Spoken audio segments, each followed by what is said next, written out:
After days of relentless searching, Toan finally gets a lead. Diem has been spotted at Vuong's house. Rushing there with hope and dread tangled in his chest, he finds her in the backyard, laughing and working alongside Vuong as if they've shared that space forever. Hidden behind the fence, Toan is torn between barging in for answers and retreating before hearing a truth he may not survive. This is a story of love, jealousy, and the painful weight of uncertainty. Subscribe now to follow Toan's emotional journey and uncover whether love can survive when trust begins to crack.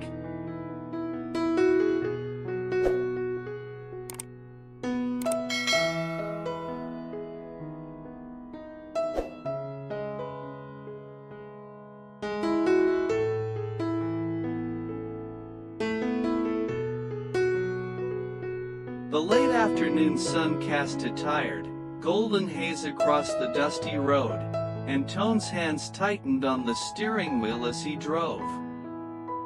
He had been searching for Diem for days now, days that bled into restless nights, his mind refusing to rest while her absence gnawed at him. Every lead had ended in frustration. Every whispered rumor he chased dissolved into nothing, leaving him with the same hollow question that had been haunting him since the morning she disappeared. Why did she leave without a word? His phone, silent for hours, suddenly came to life, vibrating insistently against the dashboard. He reached for it with a flicker of hope. Maybe it was Diem at last. But the name on the screen made his breath slow. Long.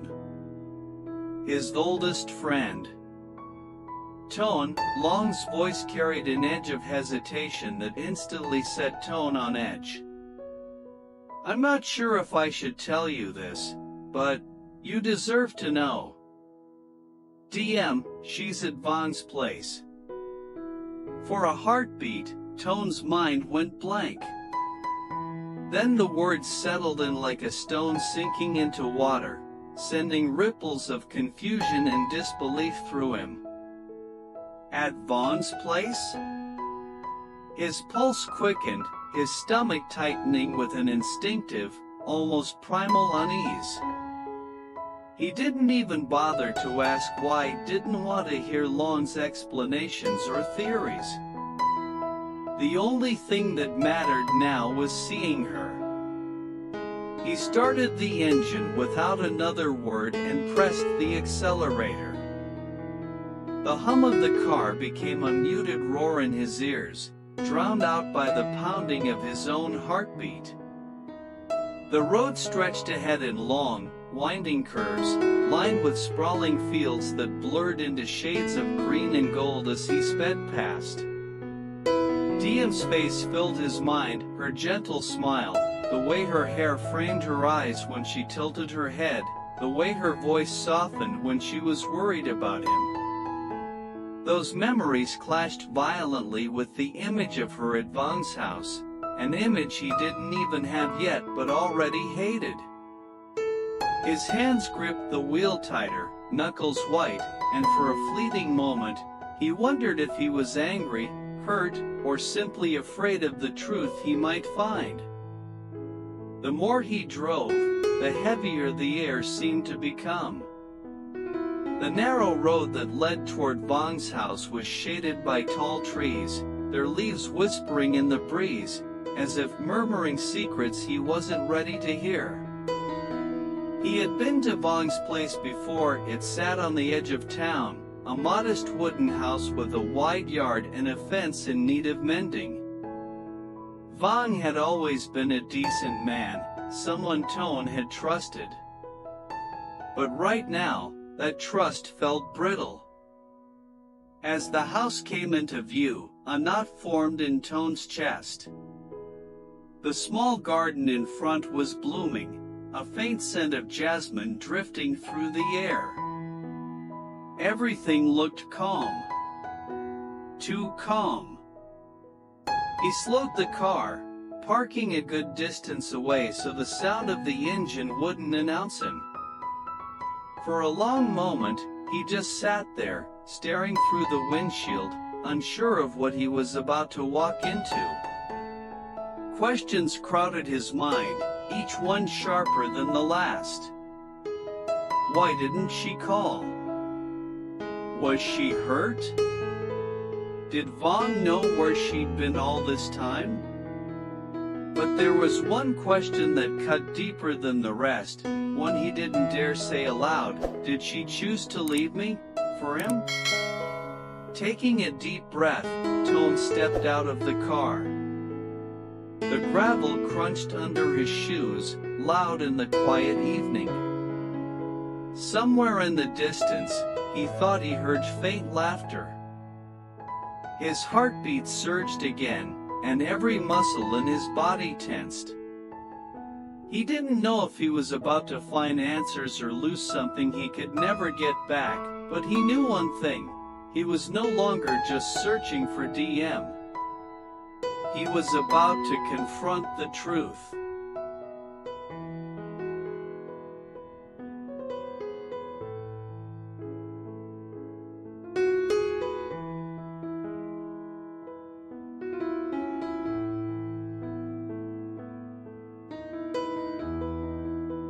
The faint sound of laughter drifted through the air again, carried on the warm breeze, and it pulled Toan forward like an invisible thread.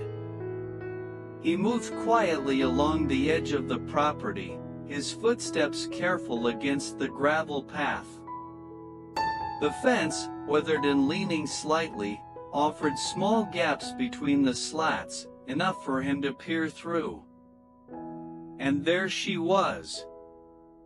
Diem stood in the backyard, her hair loose and catching the light of the late afternoon sun, the soft strands shimmering gold. She was holding one side of a sagging wire fence, her hands wrapped around the metal with an ease that spoke of familiarity. Beside her, Vuong gripped the other end, pulling it taut. They worked in rhythm, pull, secure, test, laugh when the wire refused to cooperate. It was the laughter that cut the deepest. Toan felt it like a shard of glass slipping beneath his skin. It wasn't loud or exaggerated, it was the soft, unguarded kind of laugh he used to hear when Diem was completely at ease. She tossed her head slightly, brushing hair from her face, and for a moment, she looked happy. Happy in a way that made the days of searching feel like they belonged to someone else, to some other life entirely. His first instinct was anger, sharp and hot. How could she smile like that while I'd been tearing myself apart looking for her? But beneath the anger, another feeling was clawing its way to the surface: fear. Fear that maybe she had found something here with Vuong, something she no longer felt with him.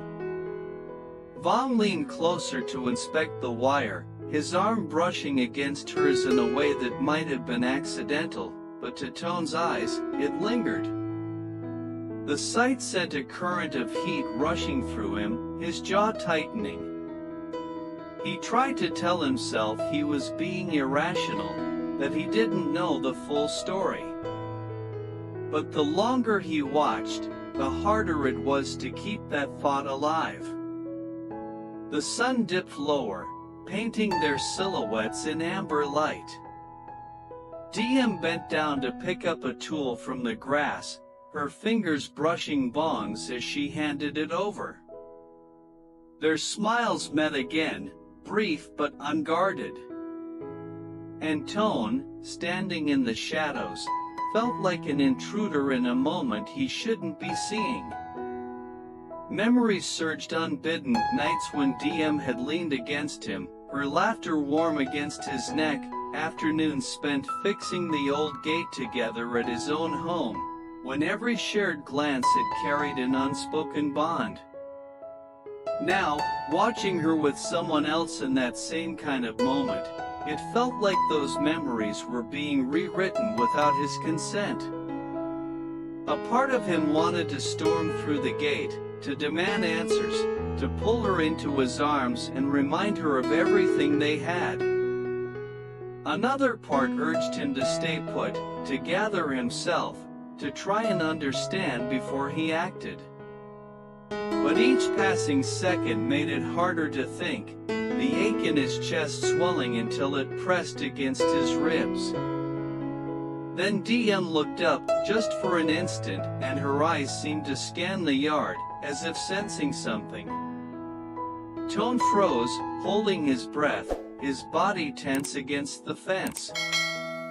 She didn't see him, her attention pulled back to Vuong when he said something that made her smile again. That smile felt like the final twist of a knife. Toan stepped back from the fence, his heart pounding hard enough to drown out the sound of their voices. He didn't know what this moment truly meant, but he knew it had changed something in him. The search for Diem was no longer about finding where she was. Now, it was about finding out who she was with, and why she hadn't chosen to be with him.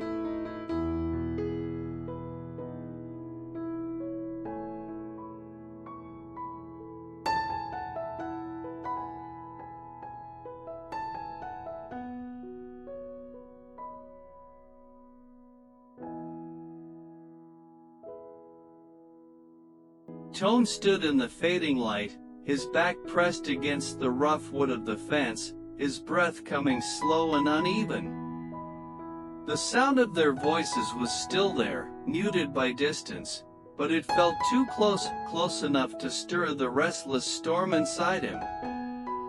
His hands curled into fists at his sides, the edges of his nails biting into his palms. The urge to walk through that gate, to break into their moment, was almost unbearable. He imagined it, stepping into the yard, calling her name, watching the smile vanish from her face. He'd see the surprise in her eyes, maybe even guilt. And then he would demand to know why. Why she'd left without a word. Why she hadn't reached for him even once. Why she was here, laughing with Vuong while he had been scouring every road, every town, every shadow for her. But another image stopped him, a memory, fragile and unwelcome. The last time they argued, her eyes had been clouded with something he didn't recognize, as if she were already somewhere far from him. If he confronted her now, without understanding, would she retreat even further? Would he lose her completely? The air smelled faintly of jasmine and earth, the scents mixing into something painfully familiar. They reminded him of the evenings they used to spend together after work, when the world felt quieter, simpler. That was before the silence, before the space between them grew wide enough for someone else to step into. He took a step toward the gate, then stopped. The weight of uncertainty anchored him in place. He wanted the truth, but he feared it too. There were two paths before him: push forward and risk hearing words that would shatter him, or walk away and live with questions that might never stop echoing in his mind. Neither felt like victory. A burst of laughter broke his thoughts. It wasn't just hers this time, it was theirs, tangled together in a harmony that made his chest tighten. His gaze drifted back through the gap in the fence. Vuong was leaning on the repaired section, saying something that made Diem shake her head and laugh again. They looked comfortable. Natural. As if this wasn't something temporary. The realization hit harder than he expected. He had imagined finding her in distress, grateful to see him, ready to come home. Instead, she seemed settled. The wind picked up, rustling the leaves in the trees overhead. Shadows stretched long across the yard, and the amber light of the sun clung to her hair like a final brush of warmth before night took over. Toan watched her for another moment, his throat tight with unspoken words. Then he turned away. His footsteps were slow, the gravel crunching under him louder than it should have been. Each step felt like a retreat, not just from the house, but from the certainty he thought he had about them. He reached his car and gripped the door handle, pausing with his eyes fixed on the road ahead. He told himself he was leaving to think, to understand before acting. But deep down, he knew he was also leaving because he was afraid. Afraid of seeing the truth in her eyes. Afraid it would confirm what he had just witnessed in the yard, that somewhere along the way, he had lost her, and she might not want to be found. The engine started with a low rumble, but Toan didn't drive off right away. He sat there, hands on the wheel, staring at the faint glow of the house in his rearview mirror. It looked small now, distant, but the sound of her laughter lingered in his ears as if she were still standing right beside him. And as the first stars began to prick the evening sky, Toan finally pressed his foot to the accelerator, carrying himself into the darkness, not away from her, but toward the truth, whatever it might be.